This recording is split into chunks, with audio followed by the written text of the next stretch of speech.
Canada. Pour des articles de dernières nouvelles, mieux connaître notre mission et suivre nos émissions telles que La Récréation, Atmosphère Gospel, Rap Motion et bien plus, rendez-vous sur notre site internet www.groove-station.ca. C'est le www.groove-station.ca. Groove Station Canada, le chemin de l'information. Et oui, mesdames et messieurs, bonsoir. Bienvenue à votre émission La Récréation sur Groove Station Canada. Et aujourd'hui, nous avons le plaisir d'avoir avec nous en studio deux belles charmantes femmes. Et bien sûr, mon co-animateur David Chalot. Juste avant de faire un petit coucou à nos invités, je fais un petit coucou à David. David, comment ça va? Ça va bien toi, Lizino? Ça va très bien. Malgré que tu as amené la neige, mais ça va bien. Moi, je suis content d'être de retour en onde avec La Récréation. Ça fait longtemps que j'attendais ça. Exact, et je sais, ça fait longtemps, on est un peu rouillé, mais avec le temps, ça va aller. Yes, sir. Justement, aujourd'hui, on va parler un peu de sport, mais juste avant de parler de sport, on va faire un petit coucou à nos invités. À ma gauche, comment allez-vous, Petrona? J'ai froid. On va vous amener la chaleur, ne vous inquiétez pas. J'espère. Mais ça va, merci. Merci de m'avoir reçu aujourd'hui. Et justement, aujourd'hui, vous allez pouvoir nous parler de ton nouveau livre. Est-ce que c'est possible de nous donner le titre de ce livre? Oui, c'est Stigmatized, Breaking the Silence of Mental Illness. So, c'est justement en anglais en ce moment, mais je le fais traduire d'ici là.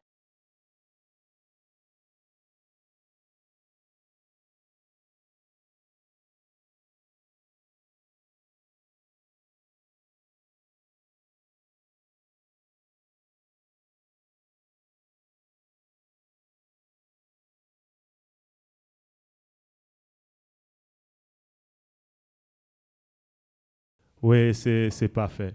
Et justement, bienvenue sur Groove Station Canada. Merci pour l'invitation. Ben, moi, c'est Lisanne. Bon, Lisanne, c'est mon nom d'auteur. J'écris pour des enfants. Justement, je reviens du Salon du Livre de Montréal où j'étais en train de dédicacer mon livre ce matin de 10h à midi au Palais de Congrès de Montréal. Donc, merci encore pour l'invitation. Ben, ça me fait plaisir d'être là et puis on va passer un bon moment. Exact, et ça fait plaisir. Justement, tu vas pouvoir parler de ton livre dédié aux enfants, aux jeunes. Exact. De 0 à 5. Exact. Et nous venons une petite pause de quelques secondes et nous revenons tout de suite avec notre chroniqueur sportif David Chalot.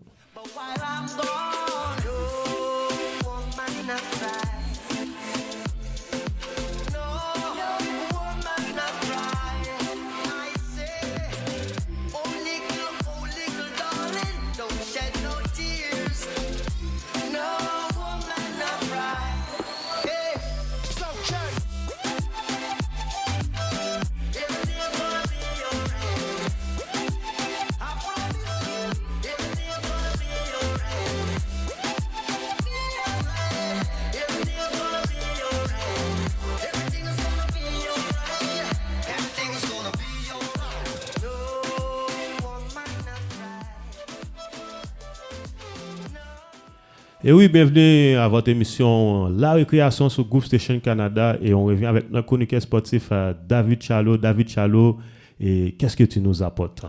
Aujourd'hui, ça va être vraiment simple. Je viens avec la NBA. Et la NBA a eu beaucoup de surprises cette année.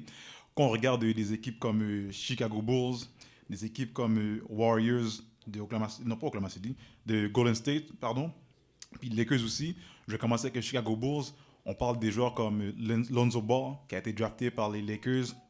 Ses premières années avec les Lakers, c'était vraiment pas bon. C'était vraiment, comme on dit en anglais, so-so.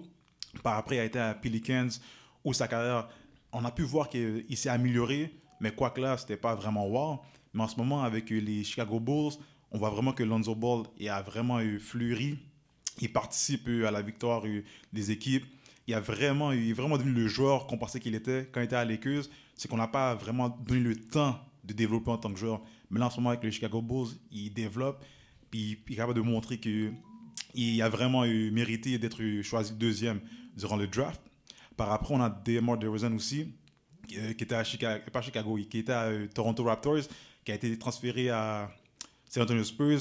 San Antonio Spurs, c'était aussi so-so, ça n'allait pas trop bien. Mais après ça, quand il est allé à Chicago aussi, c'est là qu'on peut voir qu'est-ce qu'on voit un peu à Toronto. il est capable de le faire encore mieux avec les Bulls. Puis là, on parle aussi de Zach LaVine aussi, avec les Bulls. Il était je ne vais pas dire qu'il était tout seul, mais qui n'était pas bien accompagné. Mais maintenant, avec des joueurs comme Lonzo Ball et DeMar DeRozan, ça va bien pour lui. En ce moment, ils sont deuxième dans la conférence de l'Est, ce qui est vraiment surprenant pour eux. Je leur lève mon chapeau. Par après, on a les Warriors dans le West. Pas te mentir, Luisino, moi je pensais que les Warriors allaient être les derniers, mais ils m'ont montré Le potentiel. Exactement. Sans Klay Thompson aussi, ils ont Steph Curry avec Jermaine qui est là. Puis quand même, l'équipe, ils ont quand même un beau noyau qui fait qu'ils sont en première position. Je suis un peu surpris. Puis s'ils continuent dans la même cadence, ils pourraient même peut-être égaliser le record qu'ils ont fait il y a quelques années, 73 victoires et 9 défaites. Mais ce qui me surprenait, s'ils le font, je suis surpris. Mais ils pourraient le faire. Une équipe qui me déçoit un peu, c'est les Lakers en ce moment. On aura le temps de discuter. Comme aujourd'hui, nous avons une belle émission avec deux charmantes invités, mais on va pouvoir discuter le cas de Lakers avec LeBron James, avec toute son équipe. Oui, Carmelo, mais qu'est-ce qui arrive, c'est que moi, je ne suis pas un peu surpris. Au moment, ils sont en septième position, mais c'est vraiment la chimie, parce qu'ils ont vraiment des bons joueurs. On parle de Westbrook, Carmelo Anthony, LeBron et le reste de l'équipe. Ils ont une belle équipe. C'est que vraiment la chimie, c'est quelque chose qui doit vraiment être travaillé. Parce que moi, je n'ai pas peur pour eux. S'ils sont capables de travailler en équipe et chacun joue son rôle, ils vont pouvoir augmenter dans les... Est-ce qu'on n'a pas un problème de trop superstar, mais après qu'on regarde Brooklyn de Nets? Tu dis Nets, tu vois, ils n'ont pas vraiment... Nets, tu vois qu'il y a une chimie, ils sont en première position dans l'Est. Les Lakers, c'est différent. C'est plus un style de jeu. Parce que quand on regarde Westbrook, Carmelo Anthony, LeBron, c'est tous des joueurs qui sont dominants avec la balle. C'est vraiment pas évident de jouer avec ce type de joueurs-là. Ce qui fait qu'ils doivent s'adapter. À quel moment? On va dire, si le moment c'est le quatrième quart, ça devient chaud. Qui a le ballon? LeBron, Westbrook, Carmelo, qui va avoir le ballon? C'est vraiment dans ces moments-là qu'il faut savoir, le moment crucial, qui va avoir le ballon. C'est vraiment développer la chimie. Il y a trop d'hésitation. En ce moment, hésitation, c'est plus trouver... Mais qu'est-ce que je veux dire par trop d'hésitation? Et quant à Westbrook, quant à LeBron James, quant à Carmelo, quant à Davis, que tu dis, est-ce que tu shootes ou tu penses à passer la balle à LeBron James? C'est là que je parle d'hésitation un peu. Ouais, puis c'est vraiment ça, parce que si on revient dans les cas de Lonzo Ball, puis les joueurs qui ont joué avec LeBron James, ce qui arrive, c'est que quand LeBron domine le ballon, les autres joueurs n'ont pas la possibilité de fleurir sur le terrain. Là, en ce moment, tu as tous ces joueurs-là, Westbrook, Carmelo Anthony, Davis, qui eux aussi sont bas avec le ballon, mais c'est de trouver à quel moment qui va avoir le ballon au meilleur moment du match. Mais c'est pas évident. Mais je suis sûr qu'ils vont pouvoir s'adapter et augmenter dans les rangs de la conférence de l'Est. Comme on dit, à suivre. Yes, sir. Et est-ce que tu avais d'autres choses pour nous par rapport au sport? À part une petite nouvelle, Ja Morant des Grizzlies qui s'est blessé, si je ne me trompe pas, hier. Il y a une blessure à la jambe. C'est un jeune joueur qui a vraiment beaucoup de potentiel. Et c'est vraiment une blessure qui pourrait peut-être l'arrêter pour quelques semaines. Et ça reste à voir. Mais en ce moment, c'est vraiment ça la nouvelle. C'est vraiment, si vous avez le temps de regarder Ja Morant sur YouTube, vous allez voir, c'était vraiment un bon joueur avec beaucoup de potentiel. Qui fait que mon cœur va à lui parce que c'est vraiment un bon joueur. Alors, on lui souhaite bonne chance. Et aux prochaines émissions, on va pouvoir parler un peu de la Coupe du Monde, le Canada qui domine présentement. Et bien sûr, aussi, on va parler de l'impact de Montréal. Et les Canadiens aussi de Montréal, un peu qui traînent. Mais pour le moment, on reste avec ça. On regarde la NBA pour vous. Nous prenons une petite pause et nous revenons tout de suite avec nos invités. Ouais, ici, c'est sans pitié comme un combat de paix. J'ai perdu ma liberté, j'ai perdu mon contre. Les murs ont des oreilles, les oreilles ont des murs. Les yeux des plus forts, les plus faibles deviennent. It's okay. No woman not cry. No woman not cry. No woman not cry. No woman not cry. Et oui, c'était notre chronique de sport avec l'homme qu'on appelle David Charlot et on revient tout de suite sur le plateau avec nos invités, nos deux charmantes invités. Et est-ce que vous faites du sport? Du genre. Quand on parle du sport, bon, après, il y a tellement de styles de sport, et du basket, un peu de jogging, soccer, Vous allez au la gym. danse, vous allez au gym, vous faites des squats. Je pense que Petona disait qu'elle faisait un peu de squat, n'est-ce pas? Mais c'est sûr, moi, j'aime le lifting, weightlifting. Oh, nice. J'adore. OK. Et combien de fois par semaine vous entraînez environ? Mais ça fait 6 mois que je n'ai pas entraîné, mais naturellement, je m'entraînais à chaque, peut-être, every 4 days, chaque 4 jours. Ok, Puis c'est après bon, ça, ça. je prenais des relâches, mais j'adore ça. Wow, nice. Et de ton côté, Lisanne? Moi, j'ai ma petite routine parce que j'ai pas mal des semaines super chargées là. Moi, je m'en vais chaque dimanche. Ok. Chaque dimanche matin, je me donne un petit 2 heures aux salles. Je cours un peu, mais je cours plus. Donc, et puis après, je travaille le haut du corps, le bas du corps, et that's it, genre, tu vois. Rapido presto. Wow, ouais. Ça fait une belle journée parce que quand on commence la journée comme ça. Mais Et, oui, chaque ouais. dimanche, moi, je m'en vais au gym, je me secoue un peu. Wow, intéressant. Et justement, aujourd'hui, on est en studio pour parler, bien sûr, de vos projets, de votre livre, de vos livres, excuse-moi. On sait que c'est la semaine du Salon du livre de Montréal. Oui. Et il y a quelques minutes ou quelques heures, tu étais présent par rapport à ton bouquin. Est-ce que c'est possible de nous parler de ta présence? Ah oui, ben il y a tellement de choses à dire. Premièrement, c'est une très, très, très, très belle expérience pour moi. Mon livre, ça a été comme paru l'année dernière, en décembre, l'année dernière, si je ne me trompe pas, le 7 décembre. Mais c'était en plein COVID. Wow. J'avais pas la chance de voir un enfant avec mon livre. C'est les parents qui me disaient leur réaction. Des gens, ils adorent les dessins, ils aiment regarder. Mais aujourd'hui, je l'ai vraiment vécu live. Je suis arrivée au Palais de Congrès, il était 9h45 du matin. Et le temps que j'arrange... Non, c'était un petit peu plus tôt, mais j'ai eu le temps d'arranger mes affaires, de me placer. Et puis, les enfants sont venus à moi naturellement. Donc, le visuel, le livre les a attirés. Ouais. Et ça, c'est la première chose que j'ai remarqué. Et la deuxième chose, c'est que les enfants, en fait, ils ouvrent automatiquement. Wow. Ils regardent un tout petit peu, passent leur temps à passer leurs mains dessus. Et puis après, ils ouvrent. Et là, ça feuille. Et le premier petit garçon, en fait, ma première vente, c'était un petit garçon, c'était peut-être comme 2 ans, pas plus, là. Il est venu et il l'a pris, il l'a regardé, il ne veut plus le lâcher. Wow, que de bonnes nouvelles. Ouais, et ça m'a vraiment plu, ça m'a vraiment touchée parce que c'est la toute première fois que j'ai vu un enfant, avec mon livre. Et j'étais comme, wow. Et Ça a là, été toute une fierté. oui, et là j'étais comme ok, puis la maman est comme, mais j'ai pas le choix, vu qu'il veut pas le lâcher, je vais l'acheter. Et effectivement, mon livre, ça a été conçu, le projet, c'est pour des enfants de 0 à 6 ans max. Et justement, c'est juste un enfant dans le projet qui a pris le livre et qui ne veut pas le lâcher. Et la maman a regardé. Puis par la même occasion, il y a une maman qui est arrivée, elle a regardé, puis comme, oh ouais, je vais le prendre. Ça m'a vraiment plu. Il n'y a pas un enfant qui passait devant mon stand et qui n'est pas resté pour lire le livre, pour regarder, pour feuilleter. Wow. Aujourd'hui, ça, c'est ma plus grande expérience. C'est mon premier livre. Et ce ne serait pas la seule expérience. Bon, oui, mais c'est mon premier livre. Alors, et j'avais jamais comme écrit auparavant, encore moins pour des enfants. Et les enfants, c'est le public le plus difficile. Je me souviens de ça quand on travaillait le livre avec la compagnie qui faisait mon illustration.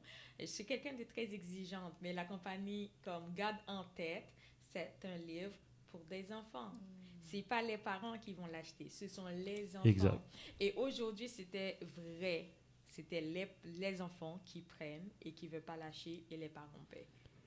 Excellent. Félicitations encore. Et justement, nous avons avec nous aussi Petona qui vient juste de sortir son livre. Est-ce que c'est possible de nous faire une petite présentation, de parler un peu de ce livre? Oui, mais mon livre, c'est pour les adultes. Exact. C'est pour les adultes qui souffrent de la dépression puis l'anxiety. Puis j'écris le livre par rapport à mon expérience parce que j'ai remarqué que dans notre communauté, on ne partageait pas assez. Puis comme femme noire, pour moi, j'ai trouvé le rapport avec autres femmes noires qui hésitaient d'aller chercher de l'aide, qui hésitaient de prendre leurs médicaments, les antidépresseurs. Puis, c'est ça, j'ai écrit le livre par rapport à mon expérience, comment que j'ai vraiment battu pour ne pas chercher de l'aide, pour ne pas chercher des médicaments, parce que d'où je viens à Trinidad et Tobago, on dit justement, oh non, tu peux pas être dépressive, ça c'est une maladie des personnes blanches. Alors, j'ai toujours conçu, ok, je suis une femme noire, je vais me battre, je vais me pousser. Puis pour moi, ça fait quoi? 9 ans que je prenais les médicaments, les antidépressifs. Même pour venir ici, si je n'étais pas réglée, j'aurais eu une anxiety attack, une attaque d'anxiety parce que je ne trouvais pas la place, c'était un peu loin. Puis, même prendre le métro.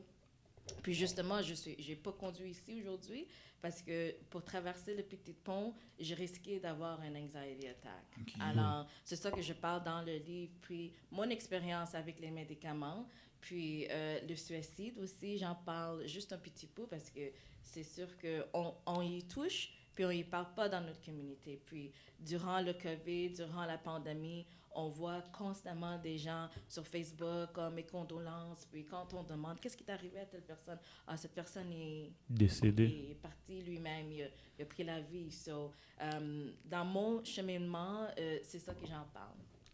Et d'après toi... my French, I hope it's okay. Ah non, it's good. I like it. Et d'après vous, je lance la question à tout le monde. D'après vous, pourquoi c'est un sujet aussi tabou dans la communauté noire quand on parle de suicide, quand on parle de santé mentale, et vous avez vécu des expériences et présentement vous l'avez transféré dans un bouquin. Et comment a été cette expérience-là? Et d'après vous, pourquoi c'est aussi difficile de traiter des sujets ainsi? Parce qu'on regarde ça comme une faiblesse. On voit ça comme, il y a quelque chose qui ne va pas chez toi. Puis oui, mais il y a des extrémités. Quand on parle de santé mentale ou dépression, puis quelqu'un qui prend des médicaments, on pense automatiquement à quelqu'un qui est dans un hôpital. Somebody with a straight jacket, qui a besoin des shots, to just be normal. Mais c'est pas la réalité. Il y a des personnes qui conduisent des voitures de luxe de $200,000, puis ils souffrent de la dépression, ils souffrent de l'anxiety, puis, they take medication. C'est ça la réalité. Mais dans notre communauté, c'est encore pire parce que, oublie pas qu'il y a l'image de la personne noire qui est dans le public. Black people were strong, Black exact. Women are strong, So, mais on est aussi humaine. We go through ups and downs, on souffre aussi comme tout le monde d'autre. Puis c'est ça que j'ai remarqué, l'impression qu'on a des femmes noires, puis l'impression qu'on a des hommes noirs. Puis c'est la faiblesse. Justement, mon père, je me souviens quand j'ai commencé à prendre les médicaments, mon père il me disait, non, t'as pas besoin de ça. Non, bois du thé. C'est naturel. C'est naturel. Même dans l'église, je me souviens, je suis allée à l'église, j'ai dit, j'ai besoin de l'aide, I need help, please help me. Je disais, il faut que tu pries. On m'a dit à l'église aussi, quand je souffrais de la dépression, c'était démoniaque. Ouais. Alors, j'étais rendue comme, oh my God, il y a des démons après moi, you know what I mean? Alors, je priais 1h30 à chaque jour juste pour sortir de la maison. Puis, justement, j'avais besoin de médicament. Alors, retourner à mon père prend maintenant des médicaments. Puis, maintenant, it's like, wow, it's amazing parce qu'on peut en parler. Des fois, je ris de lui, puis je dis, est-ce que tu peux me donner une de tes pilules pour le anxiety? Puis il dit, non, these are mine, Mais pour me rendre là, j'ai dû battre. Ma belle-mère m'a entendu sur le radio CJAD l'autre jour. Elle était fâchée. Elle dit, oh my God, tu t'exposes comme ça, and I'm like, yeah, because people need the help. Tu vois le stigma? Exact. Mais je pense qu'ils n'ont pas vu le bon côté parce qu'en parlant, vous allez pouvoir aider d'autres personnes qui vivent la même situation. J'en reçois beaucoup de messages à chaque jour. Petrona, merci. Je prends mes médicaments maintenant. J'ai une femme, elle m'a dit, parce que toi, tu prends tes médicaments, moi, je vais commencer à les prendre. Puis elle m'a envoyé des photos. Voici mes médicaments, je les prends, je t'envoie la photo. Excellent. Félicitations encore. Merci. Et je pense que tu avais une petite question avant que je passe à Mme Non, Lisa. tu peux retourner parce que j'ai des questions, mais j'avais une question pour notre Ouais. invitée à ma droite, puis elle aussi. Puis juste pour enrichir sur ce que tu viens de dire, c'est qu'il y a vraiment un stigma qu'on est vraiment, on est fort, mais ce qui arrive aussi, c'est qu'il faut oublier qu'on a aussi des traumas, puis il faut savoir comment dealer avec. Exact. Ça fait que maintenant, juste que toi qui en parles, tu peux inciter d'autres personnes aussi à aller consulter un psychologue, au docteur, pour prendre ces médicaments-là qui peuvent les aider. C'est sûr que oui, excuse-moi, je suis haïtien, mais on a une petite l'huile masquetie qui est quand même bon de temps en temps, mais des fois, il faut aller chercher quelque chose de plus, de meilleur. Il y a les ressources. Exactement, il faut aller les chercher, ils sont là, il faut aller les prendre. Je ne dis pas qu'il faut juste aller voir une personne. Tu sais, il va faire un diagnostic, il va voir un docteur, un autre docteur, puis il va prendre quelqu'un qui est bon pour toi, qui va vraiment t'aider, qui va te supporter. C'est sûr que je peux comprendre le stigma sur les médicaments parce qu'il y en a qui vont juste donner les médicaments sans compréhension. Oui, c'est Mais il faut une compréhension à l'arrière des médicaments. Exact. Et je voulais poser la même question aussi à Luzanne. Et d'après toi, pourquoi c'est aussi tabou de parler de santé mentale, et tout ce qui est le suicide de la communauté noire? Ben, je vais commencer par dire dans notre communauté, je vais dire la communauté noire comme si je ne fais pas partie, mais je vais commencer par dire dans notre communauté, tous les sujets sont tabous. Les seuls sujets qui ne sont pas tabous, ce sont des sujets que nos parents jugeaient acceptables. Tu vas à l'école, ce n'est pas un sujet tabou. Tu fais des études, ce n'est pas un sujet tabou. Tu manges à table, ce n'est pas un sujet tabou. Mais tout ce qui concerne le corps, c'est un sujet tabou. C'est dérangeant. Le sexe, c'est un sujet tabou. Pourtant, nous utilisons notre sexe pour faire pipi. Nous utilisons nos sexes. D'ailleurs, c'est le but, c'est le premier but de nos sexes. Exact. C'est nous permettre d'éliminer. Mais c'est un sujet tabou. Donc, pour qu'on puisse arriver maintenant à parler de suicide, à parler de santé mentale, d'ailleurs, même la maladie est un sujet tabou dans notre pays. C'est pas seulement dans notre communauté. C'est pas seulement le suicide, mais c'est tout. Et moi, je vais commencer par dire, premièrement, c'est un problème d'éducation. C'est un problème d'éducation, savoir lire, savoir écrire. Et comment on pourrait dire ça? Mais sans couper, on parle souvent d'éducation, mais souvent, quand on parle d'éducation, on pense que c'est quelqu'un qui a fait des hautes études, mais dans la communauté, on voit des gens qui ont fait des hautes études, puis c'est ces gens-là. Justement, mais c'est ça, c'est éducation. Éducation, premièrement, et savoir que je suis une personne, et c'est normal que l'âme qui vit à l'intérieur de ce corps qu'on appelle la machine, si je peux utiliser ce mot, et les yeux ont leur fonction, le nez. Donc, si je peux aller voir un médecin pour mes yeux, si mes yeux ne fonctionnent pas, pourquoi, si j'ai d'autres problèmes, je ne peux pas en parler? Je ne peux pas aller voir un professionnel. Donc, ça, c'est ce genre d'éducation-là. Premièrement, accepter qu'on a un problème de santé mentale, déjà, c'est le point de départ. Parce que, premièrement, il faut l'accepter. Il faut accepter qu'il y a quelque chose qui ne fonctionne pas. Ce n'est pas physiologique, mais c'est mental. Donc là, pour ça, je dois aussi chercher de l'aide. Et si j'ai mal au dos, je vais voir un médecin. Mais si tu as mal dans ta tête, tu as le droit aussi d'aller voir un médecin. Exact. Mais le problème, c'est que dans notre communauté, c'est mal vu. À un certain moment, comme on va penser que tu es folle. Est-ce que c'est pas un manque d'information, manque de formation?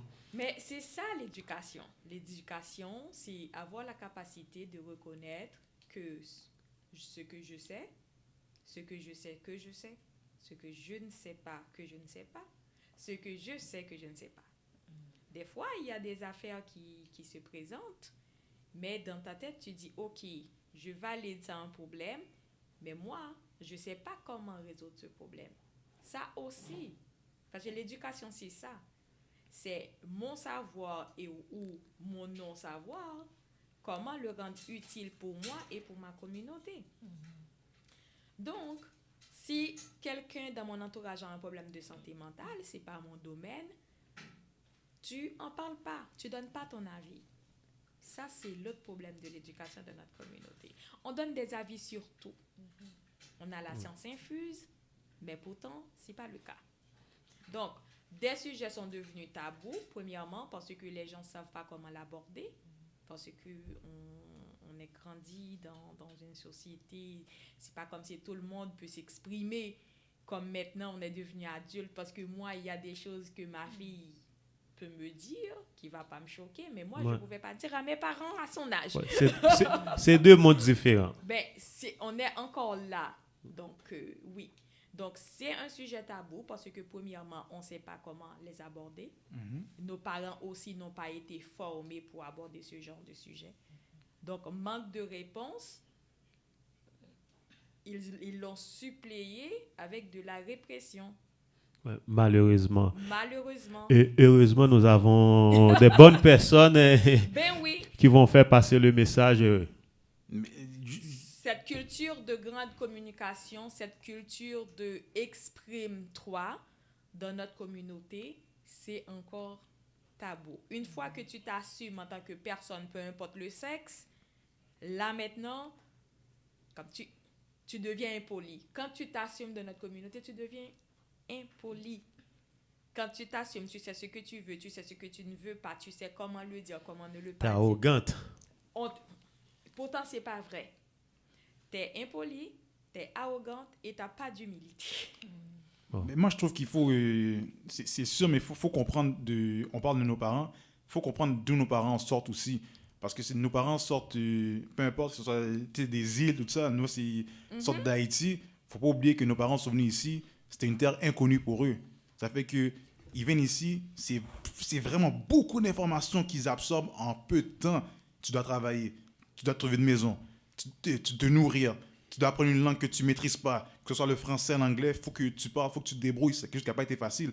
Ça fait que venir absorber tout ça, ils vont avoir des forces dans certaines angles, ils vont avoir des faiblesses dans d'autres angles. Que moi, ce que j'ai pu comprendre avec mon expérience, ce que j'ai vu, c'est que il faut être capable de, ça donne les deux sens, il faut être capable de communiquer avec nos parents dans le langage qui vont pouvoir nous comprendre. Ouais. Et les parents, c'est de comprendre ce que l'enfant vit. Parce que moi, je suis sur mon exemple, moi, ça ne paraît pas, mais moi, on m'a déjà dit que j'avais besoin de Ritalin quand j'étais plus jeune. Puis c'est mes parents qui m'ont protégé, qui m'ont dit que je n'avais pas de besoin. Tandis qu'il y a des parents qui vont dire oui, et ils vont juste essayer de l'enfant, prendre le médicament, tandis que c'est pas ça que l'enfant a besoin. L'enfant a besoin juste peut-être un petit sport pour l'énergie. Ouais, pour bouger. Exactement. Puis le problème est réglé.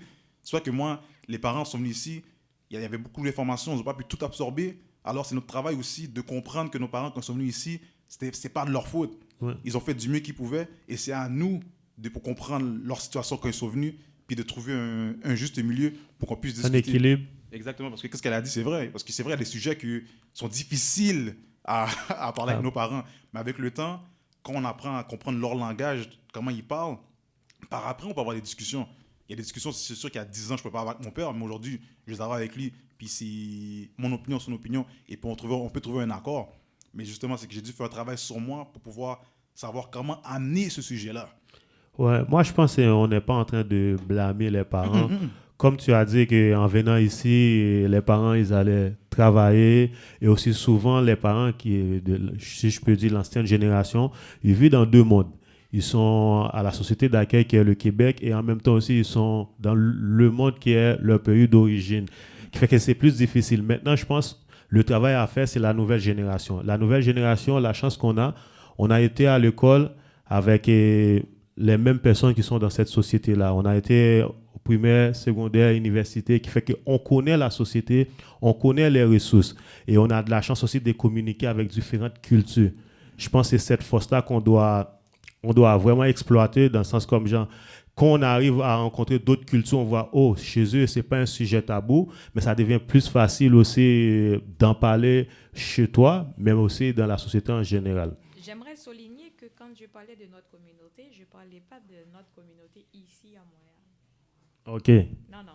Je parlais de la communauté noire, globalement. Quand je dis communauté noire, je ne parle pas que pour En, les gé- Haïtiens. en général, en général. Parce que ce qui est tabou chez nous est aussi tabou chez eux en Afrique. Ouais. Les modèles d'éducation, la majorité des pays noirs se rejoignent. Les parents sont stricts, les éducations sont strictes. Je ne parle pas de notre communauté ici à Montréal. Moi, quand je parle En de sujet général. tabou dans la communauté noire, je parle de toute la communauté noire. Parce que en Afrique, dans le continent africain, les Noirs qui sont en Amérique, les éducations, les parents ne jouent pas. Et il y a des sujets que tu ne peux pas aborder. That's it, that's all. Non, Je ne faisais pas allusion à notre communauté ici. non, mais non, justement, mais c'est pas juste ici, que ce soit un peu partout. Il faut être capable de communiquer dans le langage que le parent va comprendre, parce que c'est sûr que le parent est strict avec nous, parce qu'il y a une vision, il nous voit, tu sais, l'école, tout ça, il nous voit réussir, et on peut lever notre main. Et mes parents voulaient que je sois médecin. Je vais pas donner. J'ai pas donné. C'est ça, j'allais te le dire, il n'y a pas de communication. Non, c'est pas juste communication, c'est qu'ils ont un plan, ils ont une vision pour toi. C'est pas que la vision Tu penses qu'il est bon. Exactement. Mais à la fin, c'est moi qui dois prendre un choix pour savoir ce que je veux faire de ma vie. À la fin, que ce soit ici, peu importe, il faut savoir communiquer dans un langage qui va pouvoir nous comprendre. Parce qu'à la fin, le parent, il veut notre bien. C'est pas qu'il dit qu'il va à l'école, ça fait du sport, il faut que tu sois le meilleur dans qu'est-ce que tu fais pour pouvoir réussir plus tard. C'est vraiment, moi, je trouve que c'est vraiment le langage. Il faut être capable de l'exprimer. La manière de le faire. Exactement. Le parent peut être strict, mais à la fin de la journée, il ne faut pas oublier que le parent, il nous aime. Le parent veut qu'on soit heureux dans qu'est-ce qu'on fait. C'est sûr qu'il y a des extrémités, mais il faut être capable de se rejoindre puis de le communiquer. Moi, je trouve que le secret, c'est dans la communication de qu'est-ce qu'on veut faire. Excellent. Et on sait qu'on est en pleine pandémie où on vient de passer une année, ou je peux dire 2 années, et la pandémie nous a vraiment frappé. Tantôt, on a parlé de santé mentale. Vous êtes des écrivains. Et comment vous avez vécu cette période-là? Est-ce que la lecture vous a aidé un peu à passer à travers? Moi, Eh oui. pour moi, j'ai commencé la pandémie, je faisais beaucoup de Zoom, je parlais beaucoup de mon expérience. Alors, mais il y avait un moment donné où j'ai trouvé ça dur à gérer les émotions parce que j'ai arrêté de prendre des médicaments durant la pandémie. Juste pour expliquer pourquoi, parce que je n'avais pas besoin d'aller travailler à chaque jour, je n'avais pas besoin d'être en trafic, ce qui me causait les anxiety attacks. Puis, justement, c'est là que j'ai commencé à voir, OK, qu'est-ce que je ressens, qu'est-ce que je peux faire et comment que je veux gérer ça. Puis, moi, j'ai eu l'assistance d'un counselor, c'est un organisme qu'on appelle Relève. Puis, j'ai eu de l'assistance pour m'aider. Mais il y avait un moment donné où je trouvais ça un peu lourd parce que je suis blogueuse. Alors, j'étais habituée à sortir 2-3 fois par semaine, voir les gens. Puis, comme j'ai mentionné, ça a dû devenir très lourd. Puis, pour m'en sortir, j'ai trouvé quoi à faire, à redonner. Alors, j'ai cuisiné pour les gens, leur apporter des surprises. Ça me faisait du bien. Plus pour moi, pas pour eux. So, it was kind of selfish, mais ça m'a aidé à m'en sortir. Puis, moi, mon livre, je l'avais recommencé parce que j'avais écrit un premier livre, ça fait 4 ans. Puis, j'ai recommencé à retravailler mon livre. Puis, j'ai sorti de Montréal. Je suis allée à Toronto, Ontario, pour pouvoir m'isoler encore plus, pour pouvoir finir mon livre. J'ai pas beaucoup lu. Moi, je suis un Audible. J'écoute les livres. Alors, you got me, right? Yes. Alors, justement, quand tu vois mon livre est très mince. Je l'ai fait pour les gens comme moi qui n'aiment pas ça naturellement, s'asseoir et lire Trop long. livre. Oui, c'est ça. Ou qui aiment les images aussi. Non, parce que c'est vrai, c'est le point que tu amènes, c'est vraiment bon parce que les Audible, c'est vraiment bon parce que tu parles à l'école, au travail, tu l'écoutes, tu peux expliquer, puis ça passe vite. Exact. Tandis que lire, il faut que tu t'assoies, il faut que tu te concentres. C'est pas la même chose. Oui, à un certain âge, moi en tout cas, j'aimais ça lire, mais à un certain âge, j'ai trouvé ça, I have so many things to do. Mais je me suis en sortir du pandémie parce que j'ai retrouvé une communauté. Je faisais tout ce possible que je pouvais aussi pour aider les gens. Puis ça, c'était mon escape. Puis Mais je sais que c'était lourd. Il y a beaucoup de gens. J'avais une autre entreprise aussi que je faisais. C'est tout complètement fermé. Alors, j'avais pas ma clientèle. Alors, j'étais toujours en train de voir qu'est-ce que je peux faire pour m'encourager moi-même, pour encourager les gens autour de moi. Puis, c'est ça. Alors, vous avez trouvé la bonne formule. J'ai essayé. Ok, j'avais une petite question vite. Qui est l'expert qui peut diagnostiquer quelqu'un qui a un besoin? Qui peut... Parce que aussi des fois que moi, il y a des professeurs qui vont dire que oh, toi, tu as besoin de t'affaire, je te recommande quelque part. Mais à la fin de la journée, le professeur, il est là pour enseigner. Il n'a pas vraiment fait les études pour pouvoir diagnostiquer l'enfant avec on va dire, qui est turbulent ou qui a besoin d'aide. TDAH. Exactement. C'est qui l'expert? Qui on doit aller voir pour aller chercher les ressources qu'on a besoin? Alors, c'est une psychologue. I think that's how you say it, a psychologist. Alors, il y a 2 façons de le faire. Vous pouvez aller au CLSC. Exact. Quand vous allez au CLSC, ils donnent à peu près 6 sessions libres.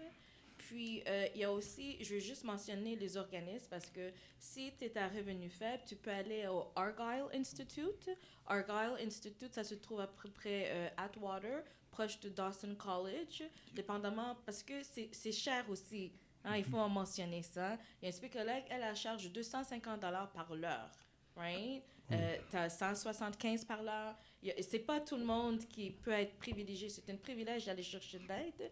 Alors, moi, je commencerai par le CLSC, le Argyle Institute. Tu payes $35, puis ils vont te mettre sur un sliding scale. Alors, si tu fais 35 000 par année, tu vas pas payer un $100. Ouais, ça dépend de ton revenu annuel. Okay. Tu as aussi Relève, ça c'est la 3e. Relève, il aide les gens à autogestionner. Parce que les gens pensent que tu vas prendre des médicaments, tu vas voir une psychologue, tu vas être guéri pendant 1 an. C'est ça que moi j'ai pensé. Ça m'a pris 9 ans, puis je travaille encore là-dessus. Alors eux, ils t'aident à autogestionner. Qu'est-ce que tu ressens? Qu'est-ce que tu peux faire pour t'aider toi-même? Puis, dernièrement, oui, tu peux juste appeler un psychologue. On a 2-3 bons psychologues dans la communauté noire. Je peux vous la référer après si vous voulez les poster. Parce qu'il y a aussi une barrière antiracisme. Quand tu vas voir un psychologue blanc, moi, je trouve que des fois, ils te regardent. Oh, no, there's nothing wrong with you. Oh, no, you know what I mean? Mais ils ne comprennent pas notre trauma, de où on vient. You know what I mean? Ils ne nous comprennent pas. Moi, j'étais chanceuse de pouvoir avoir une à travers mon emploi. Il y a aussi cette semaine aussi. Tu peux avoir avec tes assurances, peut-être des fois jusqu'à 10 séances. Puis, that helps as well. Sorry, I'm thinking English. Oui, c'est OK. Mais c'est ça. OK, parfait. C'est parfait et je pense que c'est vraiment d'aller chercher de l'aide et comme tu disais, et ça dépend de ton revenu et aussi il y a une façon d'aller chercher les ressources aussi, mais il faut vraiment aller chercher les informations. Ouais. Et Luzanne, comment tu as passé la pandémie? Est-ce que déjà tu fais la lecture un peu? Est-ce que ça t'a aidé? Moi, je fais la peinture. Oui, j'ai beaucoup... Je vais juste te demander, aujourd'hui, le micro, c'est ton meilleur ami. Amène-le chez toi, fais ce que tu veux avec, mais c'est ton meilleur ami. D'accord, donc je disais que moi, je fais la peinture. Donc, pendant la pandémie, je fais plein d'affaires chez moi. Donc, la peinture et l'écriture. Et je pense que c'est à la pandémie, j'ai terminé le livre. Et puis, j'ai trouvé une maison d'édition qui voulait me publier. Et puis, la poésie. Donc, il y avait pas mal de groupes de poésie dans notre communauté en ligne. Donc, oui, chaque fin de semaine, on se partageait ce qu'on a écrit, etc. Ben oui, moi, en fait, j'ai pas chômé. Mais moi, je suis vraiment curieux. Tu étais écrivaine avant la pandémie ou durant la pandémie, tu es devenue écrivaine? Est-ce que c'est la pandémie qui les a créés? Ouais, c'est ça. Non, pas du tout. Mon livre, j'ai travaillé sur ce projet pendant au moins 6 ans. C'est pas mal, hein? Non, c'est correct. Non, et mon livre, j'ai travaillé mon livre de au moins 6 ans. Ça m'a pris 6 ans. J'aime dire ça. Parce que tu sais,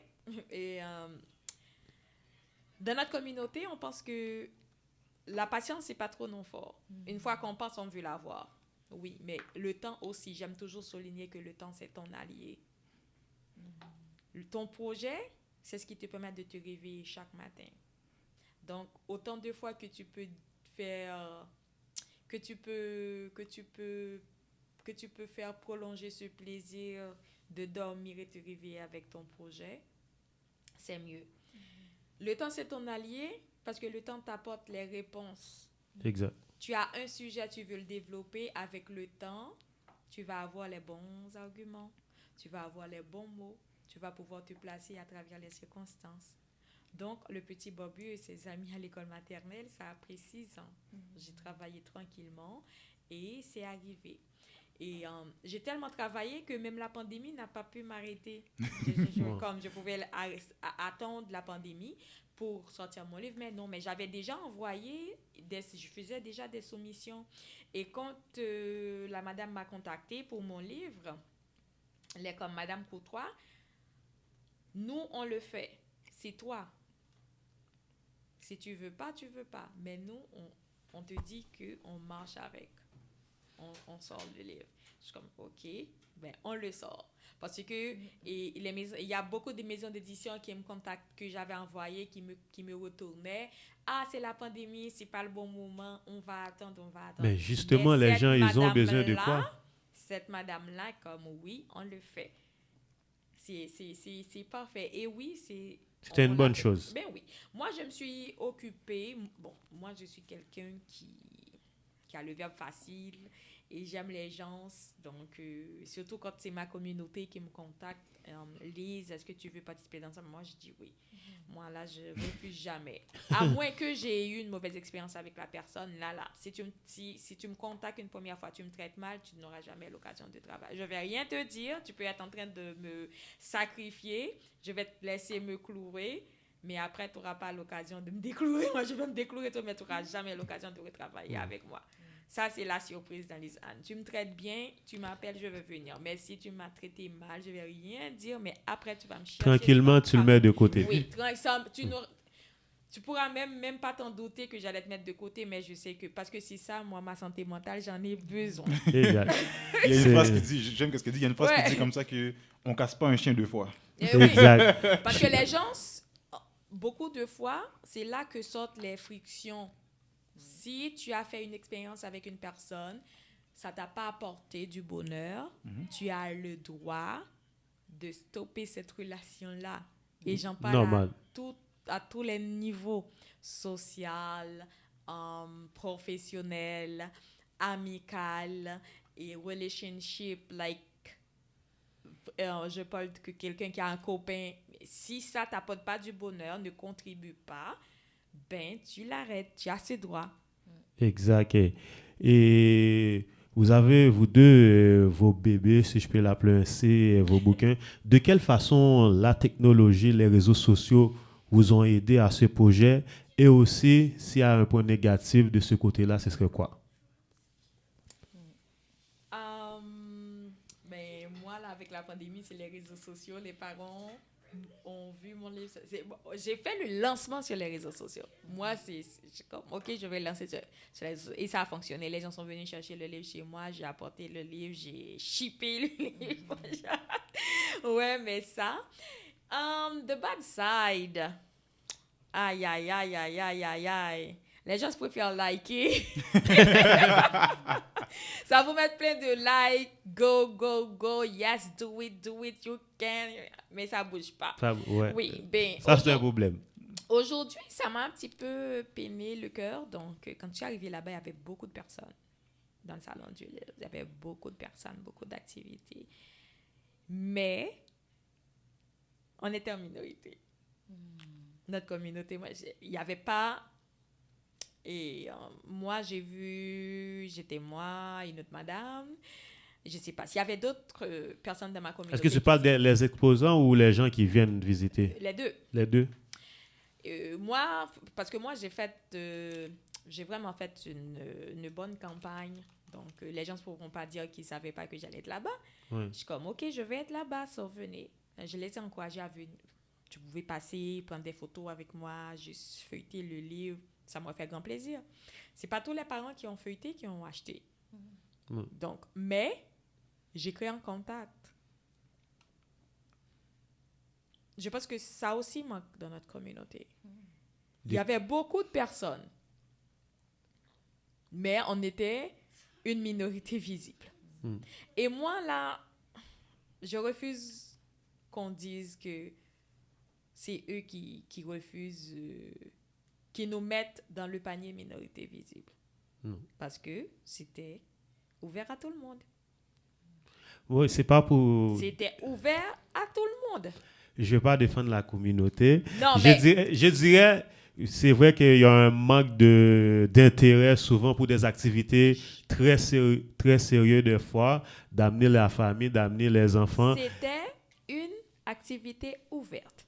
Oui. Si vous n'êtes pas déplacé pour aller encourager les auteurs, autrices dans votre communauté, c'est pas leur faute.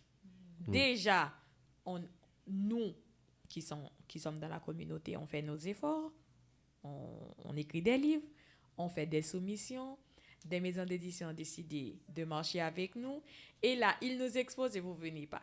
Oui. Je pense que c'est un travail à faire et pour tous les gens qui nous écoutent présentement. Il y avait beaucoup de personnes. Moi, j'étais étonnée parce que moi, j'avais comme 2 heures de 10 heures à midi. C'était ma première expérience. J'ai dit, il n'y a pas avoir de personnes quand je vais être là parce que je ferai partie des premiers exposants pour ce samedi. Maintenant, quand je suis arrivée, il y avait beaucoup de personnes. Il y a un espace qui était réservé aux enfants. Ça, c'est un. Donc, je ne vais pas dire que tu ne veux pas emmener ton enfant, tu ne sais pas où tu vas mettre. Il y avait déjà un carré enfant, un espace jeunesse. Et il y avait des animateurs qui sont là déjà. Il y avait déjà des contes, des lectures, etc. Mais où sont nos enfants? Où est ma communauté? Moi, j'ai comme aujourd'hui... L'activité du samedi matin. Ben oui, mais où se trouve ma communauté? Parce que c'est comme ça qu'on développe notre... De créer le lien aussi avec la société. Mais ça, c'est mais je parle plus personnel, de voir comment ça se passe dehors. Moi, je me souviens quand j'étais en secondaire, il y a cette phrase, « Et aucune culture ne se développe en vase clos. » Ouais. C'est pour ça que il y a... Dans les pays, on peut voyager. Parce que ce que tu sais, tu le sais déjà, ça ne te rapporte rien. Mais va chercher ce que tu ne sais pas. Et ce que tu ne sais pas, c'est justement en sortant de ta zone de confort que tu vas l'acquérir. Exact. Moi, aujourd'hui, c'était une première expérience pour moi. J'étais toute timide, je ne sais pas, j'avance petit à petit. Est-ce que je peux faire ça? Est-ce que... Oui, parce que c'est ma première fois. Et c'est normal quand c'est ta première fois, tu ne sais pas comment ça fonctionne. Tu fais... comme tous les autres. Si tout le monde s'assied, mais moi, je vais m'asseoir. Si on se met debout, je mets debout, je regarde, etc. On se conforme. On se conforme, mais par la même occasion, j'avais compris que je suis en train de vivre une expérience extraordinaire. Exact. Je vois comment ils s'organisent. Je vois comment ils pensent. Le fait qu'ils me laissent entrer, je vois comment ils pensent. Ah, vous faites ça comme ça. Ah, vous faites ça comme ça. Vous faites ça comme ça. Et aujourd'hui, je me suis validée, je suis une super bonne écrivaine. Oui, t'assieds-toi correctement. Bravo. Oui, parce que et on était 3 sur la table. Moi, j'étais là avec mon livre d'enfant. Et les 2 autres, c'était des romans. Non, mais moi, j'ai commencé déjà à vendre et les autres étaient étonnés. Et j'avais plein d'enfants, on prend en photo là, on prend en photo là, on prend en photo là. J'ai comme... Ça va là-bas? On vend pas, mais on attend. C'est juste pour blaguer. Mais aujourd'hui, je suis comme, mais ça va. C'est vrai. Donc, j'ai l'impression que pendant toute la semaine, j'étais pas heureuse. Je me disais, mais pourquoi je suis pas heureuse? Parce que là, j'ai mon livre, je suis invitée au salon du livre. Dans ma tête, j'avais tout pour être heureuse, mais je sais pas. Je l'étais pas. Est-ce que vous avez trouvé la réponse? Mais ce matin, j'ai compris que le bonheur que je cherchais, c'était pas le vrai. C'était l'excitation. Je m'attendais à être excitée, mais j'étais pas du tout excitée, j'étais engagée. C'est toute une différence. Ouais. L'engagement et l'excitation, l'excitation, ça passe. Ouais, mais l'engagement, c'est comme du bon carburant qui te nourrit et qui t'emmène au bon port. L'absence de l'excitation te fait croire que ce que tu vas peut-être tout faire foirer là. surtout quelqu'un d'aussi électrique que moi, aussi émotif que moi, quand mes émotions ne me parlent pas, je suis comme, je suis peut-être pas en train de faire la bonne chose. Mais ce matin, j'ai compris que, Ruth, t'es pas excitée, t'es engagée.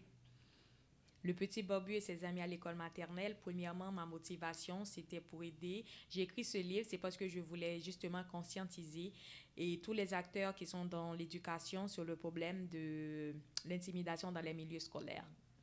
Donc, à titre de prévention, j'ai écrit ce livre. J'ai dit que si les enfants comprennent qu'est-ce que ça veut dire être en société comme elles doivent vivre, ben, plus tard, on va avoir de meilleurs citoyens qui vont cohabiter, on va avoir vraiment...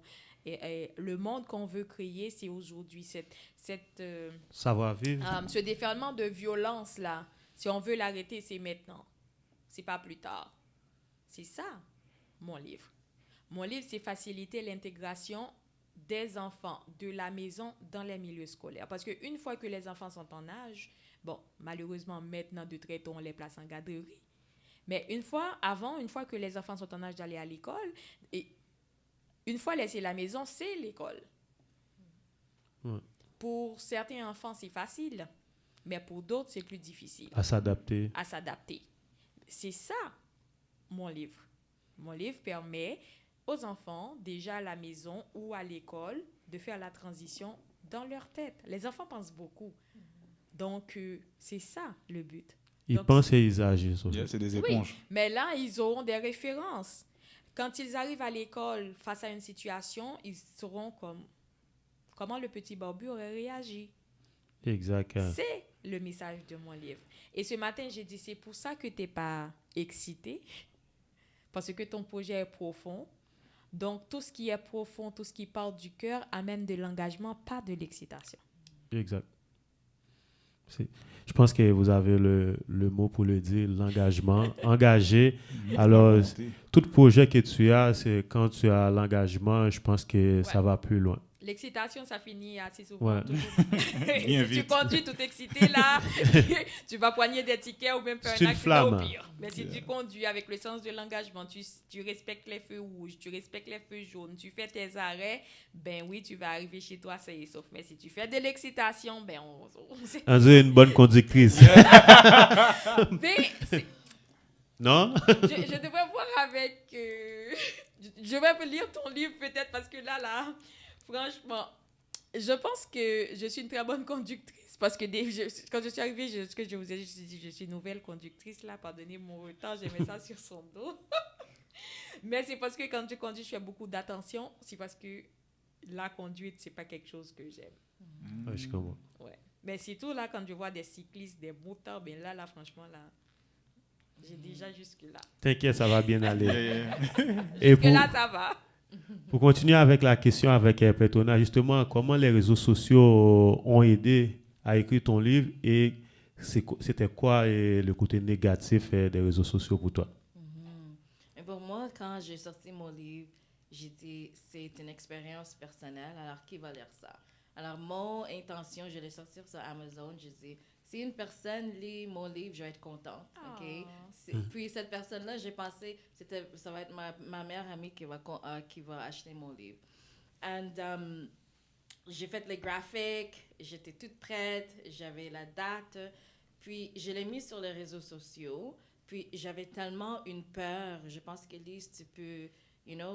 quand tu sors quelque chose qui est ton bébé, tu as peur, comment que les gens vont le recevoir. Puis aussi, je mettais des captions très, très fortes, comme par exemple, j'étais avec quelqu'un qui prenait la drogue pendant 17 années. Alors, j'avais mis cette caption très, très forte parce qu'on n'en parle pas aussi beaucoup comme femme aussi dans la communauté noire. Puis, la réaction des gens, les gens ne savaient pas aussi que j'étais dans les maisons accueil. Moi, comme enfant, j'étais dans une foster home, puis j'étais dans des group homes. Puis les gens ne croyaient pas, you know what I mean, parce que c'était pas des choses que je révélais dans ma vie. Puis je mettais ça sur les réseaux sociaux, puis j'ai enlevé I turned my phone off, puis j'étais comme, OK, j'étais tellement nerveuse, je dis, je vais faire ma journée, je vais faire ça, je vais l'oublier. Puis quand j'ai retourné, j'ai vu une vague de réactions que je n'attendais pas. même des gens que je savais même pas qui étaient sur mes réseaux sociaux. Wow. Le livre se vendait tellement vite que même aujourd'hui, j'ai pas une copie à vous donner. Parce que c'est pas cher, ça Wow. se lit facilement. Bravo. Puis aussi, moi je crois aussi que c'est Dieu qui a ordonné ce livre-là, parce que c'était fort dans mon cœur. Dieu me disait, tu vas sortir le livre, this is my work, leave it up to me. La chose négative, par exemple, dans tout ça, c'est parce que je suis une personne très ouverte. Durant la pandémie, c'était la première fois que je n'ouvrais pas mes portes aux gens. Les gens, tu viens choper chez moi. Si tu n'as pas une place pour rester, tu viens chez moi. Si tu n'as pas d'argent, tu viens chez moi. Puis, j'ai tellement open door policy, même sur les réseaux sociaux. Alors, mon téléphone sonnait, des gens que je ne connaissais pas m'appeler pour partager leur expérience. Puis, il y avait des situations très, très lourdes. C'est-à-dire que si quelqu'un, you know, is feeling depressed ou qui a des situations anxieuses, il m'appelait. Puis, au début, j'étais comme, OK, this is nice. C'est la réaction des gens qui lisent mon livre, puis la réaction des gens qui veulent m'encourager. Mais il fallait que je mette un boundary, tu vois. Alors, il y a une madame, elle m'a appelé de la communauté haïtienne, elle me partageait son histoire. Je l'encourageais, mais elle voulait garder le contact every week. You know, you know, like... You need a break. Ouais. Parce que de ton côté, ça t'épuisait. Oui, ça m'épuisait beaucoup, mais je voulais que les gens sachent que oui, je leur comprends, puis je suis là pour eux, puis je voulais leur supporter. Mais c'est ça, j'ai commencé à être plus ferme avec les gens. Puis, c'était pas de ma nature, mais j'ai vu une différence des gens aussi par rapport à des niveaux sociaux, les hommes. You know? Puis là, j'ai dit, mais oh my God, you know, c'était allé un peu trop loin pour moi par rapport à ma personnalité. Oui, je suis très chaleureuse. Oui, je veux m'engager avec des personnes, mais c'est ça, récemment, j'ai mis une limite, like, OK, you know, thank you, that's enough. Tu fais bien. Tu dois protéger ton énergie à un moment donné. Oui. Ouais. Parce que Ouais. c'est comme ce que je disais, si t'es pas bon, quand ça touche ma santé mentale, c'est que c'est ma limite. Ouais. Exact. Et excellent. Je moi- pense que tu avais une petite question. Parce que tantôt, tu as mentionné, il y avait même des gens riches qui font la dépression, qui ont besoin de ressources. Mais quand tu as dit ça, j'ai pensé à Anthony Bourdain. Yes. Mais c'est ça, tu sais, ces gens-là qui ont toutes ces ressources-là, qui ont de l'argent, comment tu n'es pas heureux à la fin si tu peux avoir tout ce que tu as besoin? Parce que la santé, mental health, il y a des chimies dans notre cerveau, des fois, qui sont affectées depuis l'enfance, from childhood. La santé mentale, des fois, c'est spirituel, des fois, c'est chimique, des fois, c'est même dans le corps. C'est des choses qu'on a vécues même avant qu'on est consciente. Comme des fois, je me demande, comment que je réagis par rapport à telle chose? Puis je me demande, peut-être ça m'est arrivé quand j'étais petite, quand j'étais enfance, avant que mon conscience se développe. So, des gens comme ça, des fois, ils pensent que oui, le médicament peut aider. Le médicament, c'est pas une fixe, comme j'ai mentionné. Si c'était un fixe, je le prendrais pas pendant 9 ans de ma vie. Ouais. You know? So, tu peux être aussi désespéré. You know, des fois, quand je faisais des crises de panique en conduisant, rendu à la maison, je me regardais, même, j'ai une psychologue, I have the help, j'ai bien des ressources autour de moi. Je me regardais devant le miroir, puis je pleurais, puis je me dis, comment que je peux vivre une vie tellement lourde où je vis de la dépression, puis je peux même pas conduire sur le Carrie Expressway? I was looking at myself, puis... Oui, comme I was like, oh God, you know, take me now, you know, because it's heavy, c'est lourd. So, je la comprends. Moi, quand je vous parle, je suis très, très honnête. Les pensées suicidaires, ce sont aussi des pensées recurring thoughts. Il peut être des pensées instructives, mais ça peut être aussi une maladie. Il y a des gens qui vivent avec des pensées suicidaires, mais oublie pas aussi, la vie est lourde. C'est pas évident. Life, j'ai un ami, il m'a dit une fois, life is for the strong. You know, you have to be able to cope and to have the proper resources, mais c'est toi qui dois vouloir continuer et être swingé. moi, à chaque jour, il faut que je me dise, quand j'ai des pensées qui rentrent, parce que quand je suis sur des médicaments, j'ai pas des pensées suicidaires. C'est ça que les gens pensent. Quand j'entends des gens, oh, I'm feeling suicidal, puis des fois, c'est des pensées instructives, intrusive thoughts. Sur les médicaments, j'en avais pas. Dès que j'arrêtais les médicaments, ça commençait, ça recommençait. Alors, ça fait 1 an que je suis dans le combat moi-même. Even me. Oh. You know, dès que ça rentre, OK, you know, qu'est-ce que je peux faire pour combattre cette pensée? Qu'est-ce que je peux faire? Ce matin même, you know, je rentre en thank you God, you know, appreciation, gratitude, parce que quand tu regardes les choses, ou surtout dans la pandémie, ça peut te rendre vraiment dans un trou. So, every day we're fighting, every day. C'est pas une fixe, you know. C'est pas un combat facile, mais je pense que vous faites bien, vous utilisez les meilleurs moyens pour surmonter ça. Je vous dis encore bravo et beaucoup de courage et ça va bien aller. Merci. Et quelle a été votre plus grande fierté de votre bébé, de vos bouquins? Ok, en fait, juste avant de répondre à la question, je veux vraiment te féliciter. Merci. Et premièrement, je te félicite d'être toi-même et je te félicite aussi pour tout le travail que tu as accompli. Moi, je pense que le plus gros travail, tu l'as déjà fait, c'est le fait, et de t'accepter comme tu es. Je sais que je suis malade et je suis correcte avec ça. Et l'autre point fort que je trouve aussi dans ta personnalité, c'est tu sais que tu es faible. Et c'est comme ça. Donc, ta faiblesse devient ta force. Je suis faible, je suis fort. Aujourd'hui, ça va, aujourd'hui, ça va. Demain, il se peut que ça ne va pas, mais je sais déjà. Franchement, je te regarde parler, ça me touche beaucoup. Je suis vraiment contente de faire ta connaissance. Merci, vraiment. C'est tout un plaisir. Je pense que c'est la même chose pour nous. On apprend aussi de ton histoire. C'est vrai. Et si je peux ajouter un petit mot, et on a des points forts, comme on a des points faibles. Et je pense à chaque jour, comme moi et David, on travaille sur nos points faibles pour pouvoir améliorer. C'est vrai. Moi, je suis vraiment, vraiment contente. À chaque fois que je t'entends parler, je suis vraiment contente. Merci. C'était quoi la question? La question est votre fierté. Votre fierté. Ah, notre fierté, Déjà, est-ce que vous êtes fiers? Bien sûr. Moi, je suis fière d'être là. Je suis fière de faire la connaissance de cette grande madame qui est là. Et ma plus grande fierté, c'est ça. C'est ce matin, c'est reconnaître mes valeurs. Pendant 2 heures, j'ai dit, voilà la raison pour laquelle je suis là. C'est parce que j'avais un projet. Je l'ai travaillé. Et aujourd'hui, c'était comme la façon de la vie pour me dire, c'était pas mal. Vous êtes sur le bon chemin, continuez. Ouais. Je dis pas c'est un big, mais je le prends comme pas mal. Big. Et qu'est-ce que tu fais en ce moment? C'est pas grand, c'est ça que tu Non, dis? j'ai dit, c'est pas la finalité. Ok. Mais c'est comme la vie me dit, continue. Et moi, j'ai fait des études pour devenir auxiliaire infirmière.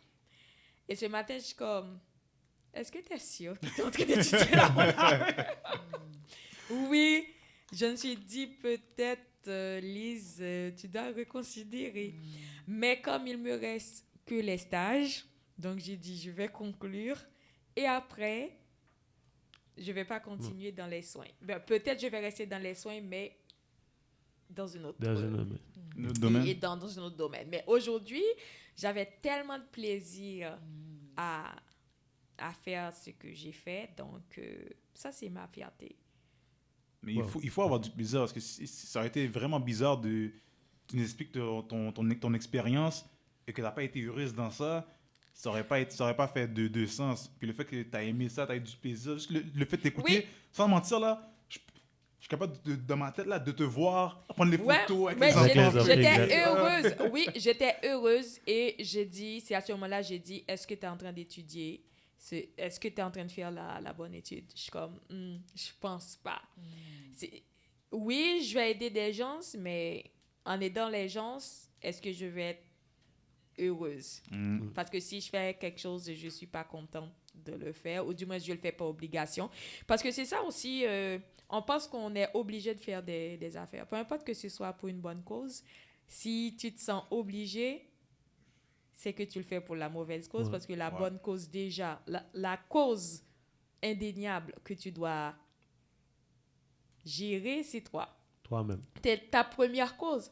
Donc, c'est ce que tu fais, mais en danger, ta première cause, ben, déjà, là, tu fais pas la bonne chose. Mais aujourd'hui, j'ai compris que je fais pas... Est-ce que tu es sûr que tu es en train de faire la bonne étude? Je suis comme, on verra ça après. Et puis, voilà.